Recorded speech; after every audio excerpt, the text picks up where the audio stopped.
And it's been a long time since we've been back in court. Attorney Jared Smith of Smith & Vinson Law Firm has craved to be back in front of an in-person jury since last year. But it was actually about the first week of March of 2020 was our last jury trial. When the pandemic hit mid-March of 2020, courtroom trials had to adjust almost overnight. When it became apparent the significance of the COVID-19 pandemic, the courts shifted very quickly from relying on a 100% in-person process to an almost 100% virtual process. Many cases like bench trials were able to be settled on Zoom or Microsoft Teams.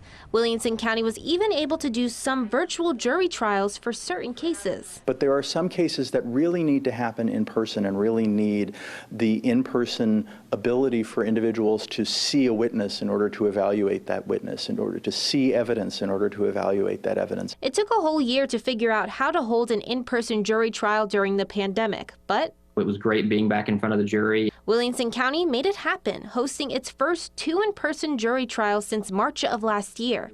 Smith was part of one of those trials for a DWI case that came back not guilty. It's incredibly important that we get back to having jury trials. I mean, there's thousands of cases that are backlogged, for, understandable reasons because of the pandemic, but there are thousands of people that deserve their day in court. But it wasn't back to normal completely. Ronald Morgan Jr., the director of District Court Administration for Wilco, says the jury selection process and courtroom needed to change. It's going to look very different. For starters, the jury summons process was moved completely online, and the jury selection is now done in a huge room where all 60 potential jurors can sit socially distanced.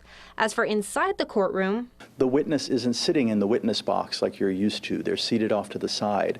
The jurors aren't in the jury box. They're seated in the gallery so that we can do social distancing. And there's plexiglass everywhere. Wilco plans to continue holding these in-person jury trials.